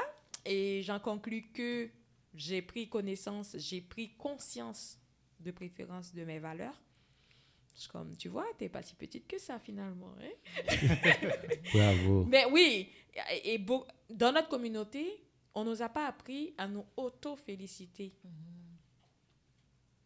Une fois que tu commences par reconnaître tes, comment on dit ça, accomplishments, comme une fois que tes réussites, ben là, c'est dur de les avoir fait. Non, mais c'est normal, il faut se vendre. Mais c'est pas ça du tout. Mais si tu as pris tout ton temps pour réfléchir, pour penser, etc., et puis finalement, le résultat, tu l'aimes, pourquoi ne pas comme clap yourself? Yo! Non, Bravo, félicitations. Yeah. il faut, comme, si tu n'as pas pris l'événement que tu as fait aujourd'hui, tu n'as pas posté ça sur Facebook ou sur Instagram, peu importe, là, ça serait vraiment bizarre parce qu'il faut que tu sois capable de montrer que tu as été heureuse de faire ce que tu as fait. Oui. Ouais. Quand quelqu'un qui gradue, là, on va dire, peu importe dans quel domaine, Ouais. secondaire, cégep ou universitaire, tu vas poster les photos. Pourquoi? Parce que tu es fier de ce que tu as accompli. Oui. C'est juste pour ça que tu es fier de toi-même. Oui. Moi, là, c'est tellement... Des fois, là, je me lève pour aller à l'école, j'ai juste pas envie. Même ça déjà, c'est un accomplissement de pouvoir laisser ton lit, passer la porte de chez toi et sort. Ça, c'est déjà... Je veux que les gens comprennent que chaque petit effort compte. Exact. Non, moi, aujourd'hui, pour toutes les personnes qui auront la chance de regarder cette émission, je veux que vous compreniez que chaque petit effort compte. Parce que si tu as une gouttière chez toi et tu n'en prends pas soin, il se peut que tu te retrouves en pleine inondation. Parce que chaque petite goutte d'eau qui va sortir, qui va tomber, après 10 secondes, c'est 10 gouttes d'eau qui est là. C'est plus une goutte. Donc, c'est ainsi. Chaque petit détail, chaque petite chose positive que tu fais dans la vie, aujourd'hui, c'était une petite chose, mais si tu continues, tu gardes une constance, tu ne vas pas avoir une petite chose positive, tu vas avoir une grande chose positive. Est-ce que j'avais peur? Oui, j'avais peur. Est-ce que, qu'est-ce que les gens vont penser de moi? Oui, j'avais ça. Mais aujourd'hui, pensez ce que vous voulez. C'est vrai. Nice, j'aime bien ton attitude. Oui. Donc, ma fierté, c'est ça. Ma fierté aujourd'hui, c'était, tu peux le faire et tu vas faire plus que ça. Et on est convaincu que tu vas faire encore plus. Oui. Et Petrona, de ton côté, c'est quoi ta plus grande fierté? Pour moi, c'était d'avoir mon père à ma signature, de soirée de signature. Puis, j'ai fait un petit speech. Puis, il était dans l'audience. Puis après ça, il est venu. Puis, il me dit, j'aimerais que tu signes mon livre. Puis, j'étais comme, oh my God, you know. That for me was everything. Parce que quand j'ai sorti le livre en premier, mon père, il m'a dit qu'il était très déçu dans moi. J'ai dit, t'es déçu que j'ai sorti ce type de matière dans le monde, mais j'ai dit, t'as même pas lu le livre. Puis j'ai dit, le livre est dédié à toi parce que you never gave up on me, you know. Mon père, il me disait, you know, you could do it, you got it, you know what I mean? Comme, he never gave up on me. Puis ça, c'était un moment. L'autre jour, il m'appelle, puis il dit, telle personne dans Boston a vu ton livre. I was like, excuse me? Alors, ses amis commandent mon livre maintenant. Puis ça, c'est mon moment de fierté. Qui fait que ton papa devient le porte-parole de ta compagnie. Non, mais c'est sûr, je peux comprendre ton père. C'est sûr qu'il voit sa fille exposer sa vie privée. C'est sûr que c'est malaisant un peu. Mais par après, je pense que quand il voit le bien que ça amène à d'autres personnes, il va en accord avec ça. Puis c'est vraiment le sentiment de pouvoir protéger. Mais ton message est tellement bon, puis il va tellement aider beaucoup de personnes qu'il faut le mettre dehors. Exact. Okay, merci. Bienvenue. Thank you. Et si on parle de prochains projets, quels sont vos prochains projets? Sleep. Dodo. Non, déjà, moi, je vais essayer de terminer de terminer mes études, de terminer cette formation, si je peux le dire comme ça. Et, parce que c'est quelque chose que je remarque, je commence plein d'affaires et après, je trouve toujours une raison pour ne pas continuer. Mais cette fois-ci, j'ai dit, il n'y aura pas de raison, je vais continuer. Donc, peu importe que je ne suis pas sûre que je vais exercer la profession d'auxiliaire infirmière, mais j'aurai le diplôme. Ouais. Chaque jour, je me suis dit ça, je dis, peu importe, mais je ne vais pas remettre ma formation pour une autre fois. Il y a plein de raisons qui pourraient me pousser à stopper, mais je dis non. Même aujourd'hui, quand j'ai pris conscience, peut-être que je ne suis pas dans la bonne voie. Après, on verra. Donc, et je travaille sur plusieurs sujets, mais toujours pour les enfants, parce que quand... T'aimes les enfants, hein? As-tu des enfants? J'ai une fille. OK. Ben oui. Ma fille m'a même demandé, il faut que je fasse le livre 2 du Petit Barbu.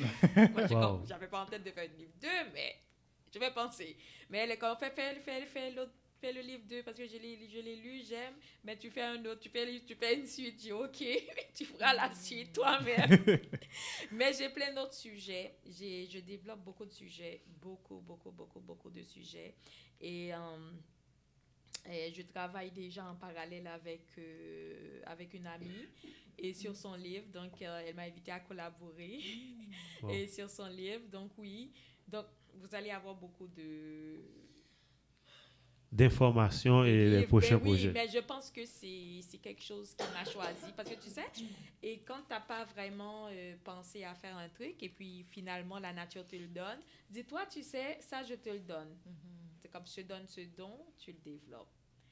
Et l'écriture, pour des enfants, je dois le dire, parce que moi, une fois que je pense écriture, déjà j'ai plein d'images. J'ai 5 ans, j'ai 6 ans.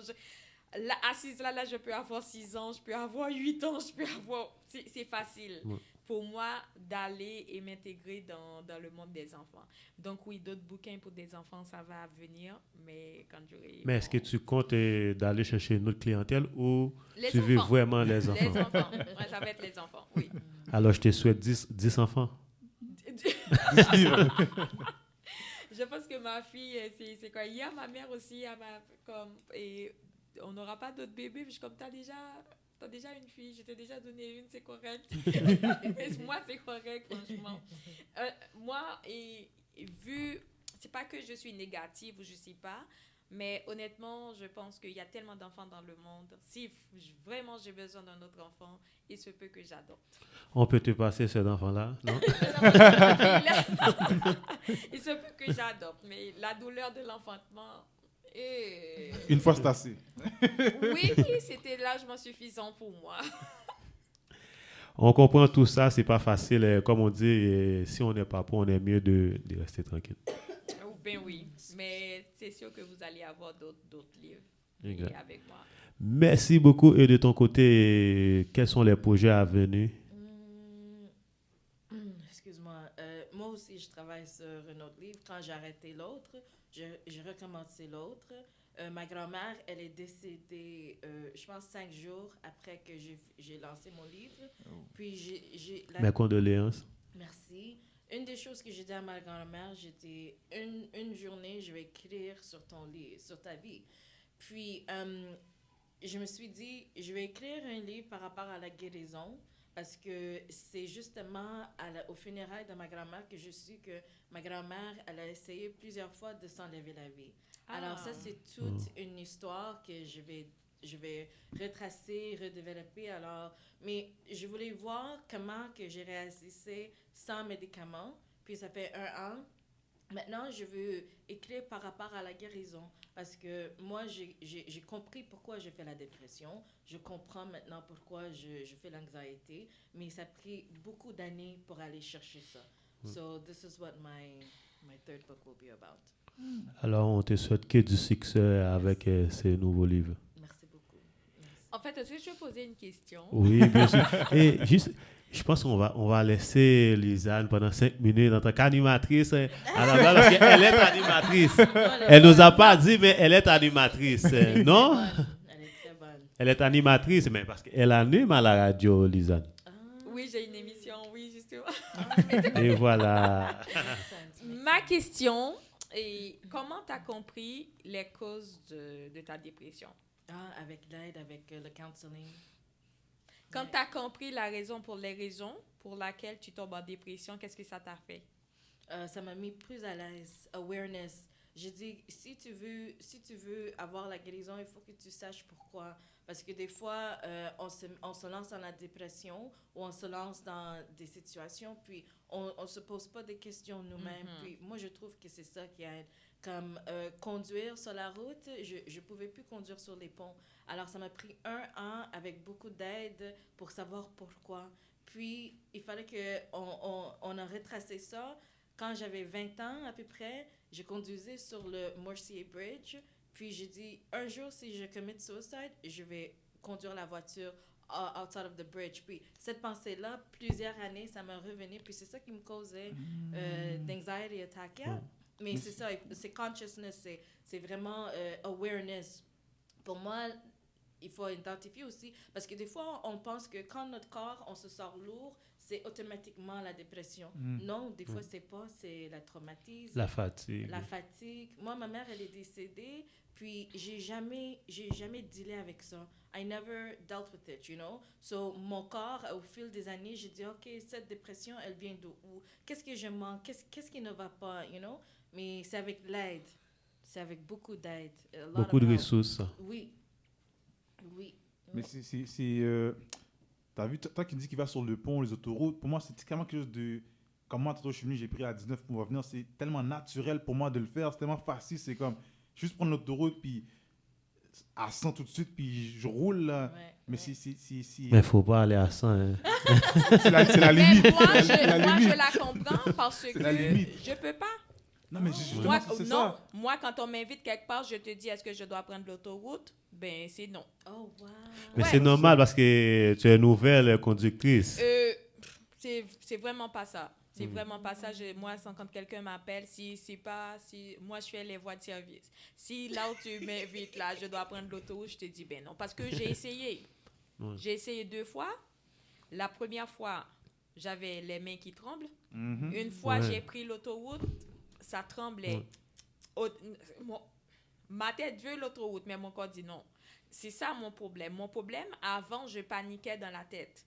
Maintenant que ma tête a pris le contrôle, j'ai pas besoin d'avoir peur pour ça. Mais c'est mon corps qui réagit maintenant à la peur. Je vais être malade. Je vais commencer par avoir des problèmes de gastro, etc. Avant, je me prenais la tête. Mais non, maintenant, je sais que, vu que ma tête ne panique plus, là, mon corps, lui, il panique. Ouais. Et moi, je dis, je prends pas l'autoroute. Je prends pas l'autoroute, mais après, je me suis dit, mais une fois j'ai compris, peut-être que je suis pas encore prête et peut-être que j'ai besoin de quelqu'un pour m'accompagner 2 ou 3 fois parce que c'est l'inconnu. Moi, je pense aussi. Moi, c'est l'inconnu. Une fois, je dis, là-haut, comment je vais faire pour sortir? Quand je vais prendre mon exit, là, comment je vais faire? Mais si j'ai une personne qui m'accompagne 2 ou 3 fois, je pense que ça va aller. Parce que même pour prendre la voiture pour aller à l'école la première fois, c'était le cata. Mais moi, je pense que c'est vraiment l'expérience parce que comme tout le monde au début, moi, quand il y a un camion qui passe à côté de moi, je paniquais. C'est normal. Si j'ai un conseil à te donner, c'est prends l'autoroute, mais essaie de le prendre quand il y a moins de trafic.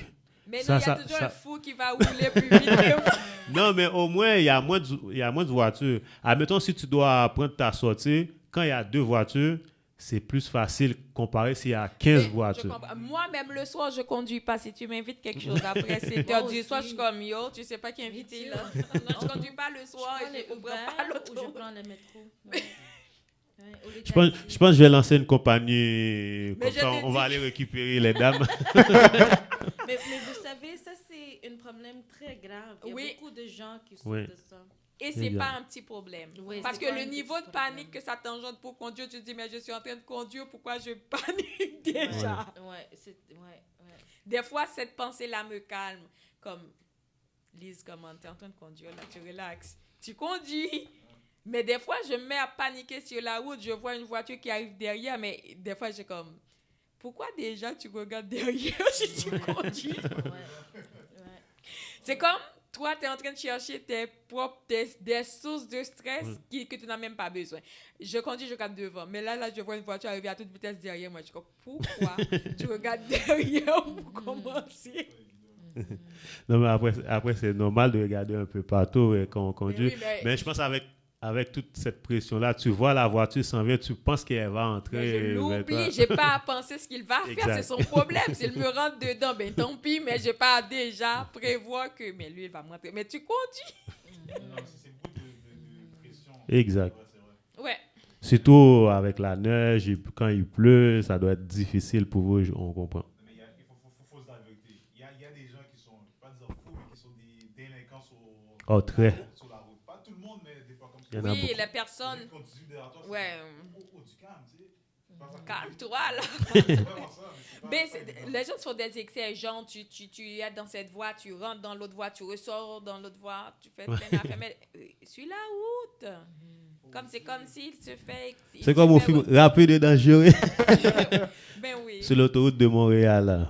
Mais ouais, pour revenir à ce que je disais, pour ça, mais c'est ça, c'est pour moi quelque chose qui est tellement facile, j'ai tellement vu de route dans ma vie, c'est pour moi c'est naturel. Mais toi qui me dis ça, j'apprends que Oui. bon, c'est pas évident de prendre sa voiture, prendre l'autoroute. Pour des gens, c'est vraiment stressant. Vous avez, Prendre l'autoroute. vous avez deux. Vous avez deux qui partagent. Mais je suis contente du partage parce que des fois, quand je dis ça aux gens, que c'est la nuit, moi je conduis pas la nuit parce que quand je conduis la nuit, c'est déjà là. Je panique. J'ai l'impression que je vois pas bien la route, mais je sais que je vois très bien la route, mais ma tête me dit tu vois pas bien. Moi, c'est ça.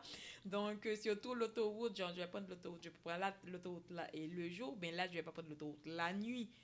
Donc, déjà, ça fait tout ce qui est inconnu, mon corps, comme on le connaît pas, on s'aventure pas. Ouais, ça fait peur.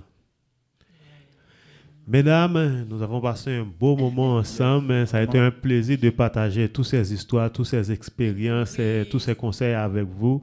Et pour les auditeurs et auditrices qui nous écoutent présentement, comment on peut vous rejoindre s'il y a des personnes qui sont intéressées à avoir vos livres?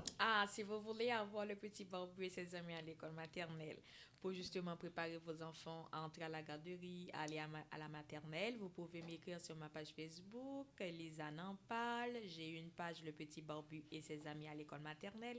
J'ai ma page personnelle, Lisanne. Donc voilà, moi je suis partout sur Internet, vous allez me trouver. Ne vous inquiétez pas, vous allez me trouver bien, oui, voilà. Est-ce qu'on est capable d'acheter le livre en ligne aussi? Ben oui, c'est sûr. Ben oui, très bonne question. C'est sur Amazon maintenant, on peut l'acheter.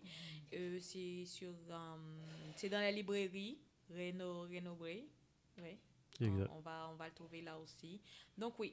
Et une fois que tu montes sur Google, tu tapes Le Petit Barbu et ses amis à l'école maternelle, vous allez tellement trouver de place pour l'acheter que vous allez devoir respirer, choisir. Exact, et qui fait que David, je pense que tu as 5 enfants. Tu en as besoin 5. Faut pas utiliser le même pour tout le monde. 5 livres, non? Je suis d'accord. C'est Et- différent. Exact, justement, Petona, c'est comment on peut retrouver ton livre? Sur Amazon, mais si vous allez dans mon bio sur Instagram, vous allez retrouver le lien. C'est quoi ton nom sur Instagram? I am Petrona Joseph. Excellent. Et je ne sais pas si David avait un dernier mot avant de donner la place à nos invités. Le dernier mot, si tu avais un dernier mot pour nos auditeurs Un auditrices. dernier mot, je suis vraiment content que l'émission La Récréation soit de retour en ondes. Ça faisait longtemps que je t'ai pas retourné en ondes. C'était un plaisir. Mais comme tu peux voir, les unos, on est toujours des naturels. On essaye. Ça fait que c'était vraiment un plaisir d'être là aujourd'hui. Deux auteurs de livres vraiment passionnants pour les enfants. La santé mentale, c'est vraiment important. Puis je vois que les sujets sont vraiment rejoints. complètent. Oui, Exactement, exact. se rejoint. C'est des belles discussions. Puis j'étais vraiment content de l'émission aujourd'hui. Moi aussi, c'est tout un plaisir de te rencontrer encore sur le plateau et bien sûr avec mes 2 charmantes invités. Et si vous avez un dernier mot pour nos auditeurs et auditrices de Groove Station Canada, ce serait quoi le dernier mot? Ben moi, merci de nous avoir regardés. Et puis, n'oubliez pas que chaque petit effort, ça compte. Le temps, c'est ton allié. Le temps n'est pas contre toi. Et puis, faites des choses qui vous aiment. Restez avec des personnes qui vous font sourire. Faites des choses que vous aimez. Si ça ne va pas mettre la vie de quelqu'un d'autre en danger, ça ne va pas causer préjudice social, physique, spirituel, social, Et côté santé mentale à une personne, si ça te fait du bien, tu le fais. Ben, si ça ne te cause pas d'ennui aussi. Exact. Faites des choses que vous aimez. Et puis, voilà, continuez à être vous-même. Et puis, ma page est là. Si vous avez besoin de quoi que ce soit, n'hésitez pas dans notre communauté. Moi, je réponds à toutes les personnes qui souhaitent collaborer avec moi, qui me contactent pour un conseil. Moi, je suis ouvert. Donc, merci pour l'invitation à Groove Station. À nous de vous remercier. Ça m'a fait beaucoup plaisir d'être là et de faire la connaissance de Mrs. Joseph Petrona. Yes. Je suis fan déjà. Donc, moi, ça va. Et puis, brancher Groove Station. Merci, ça a été tout un plaisir. Juste un petit dernier mot, c'est comment les gens peuvent écouter ton émission? Ah oui, j'anime une émission, Les Annes en parlent, sur la radio Écoute FM, chaque dimanche de 5h à 6h. Exact, n'hésitez pas de brancher Lisanne sur Lisanne Écoute en FM. parle, oui, n'hésitez pas. Merci, et Petrona. Et le dernier mot pour nos auditeurs et auditrices est bien sûr ton papa qui nous écoute présentement. Et papa français. Mais moi, qu'est-ce que je dirais aux gens ou à quelqu'un qui écoute, c'est que tu n'es pas toute seule.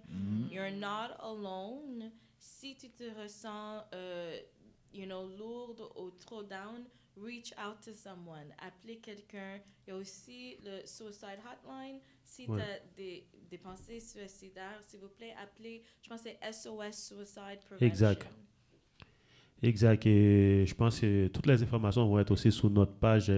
N'hésitez pas à contacter les ressources et bien aussi nos invités pour suivre leur projet à venir. Et ça a été tout un plaisir. On vous donne rendez-vous samedi prochain pour une belle émission. Mais n'oubliez pas, Groove Station Canada, c'est 24/24, 7 jours sur 7. Vous pouvez visiter notre site. Et bien sûr, nous avons l'émission Let's Be Real tous les vendredis à partir de 20h sur Groove Station Canada. Et tranquillement, on va vous amener des petits projets.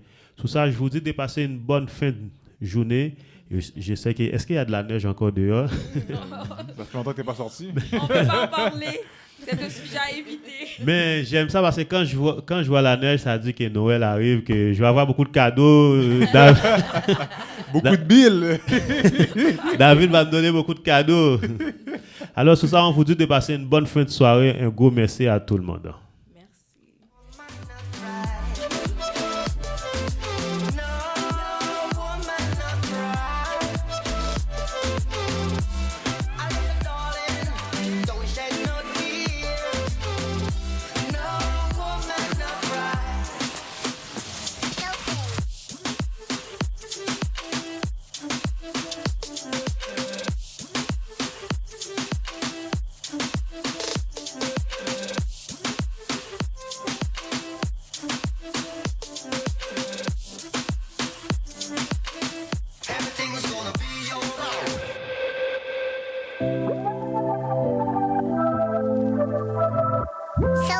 No woman a cry. No woman a cry. No woman a cry. No woman a cry. Cause I remember when we used to sit in a government yard and stretched down. Observing the hypocrites, yeah. Mingle with the good people we meet, yeah. Good friends we have, oh, good friends we have lost along the way, yeah. In this great future, you can't forget your past, so dry your tears, I say, yeah.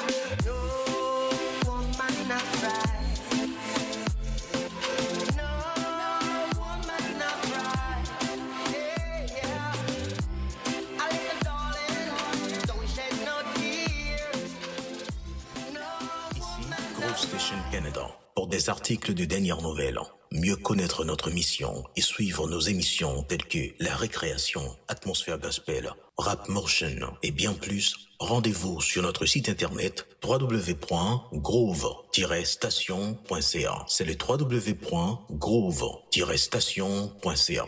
Groove Station Canada, le chemin de l'information.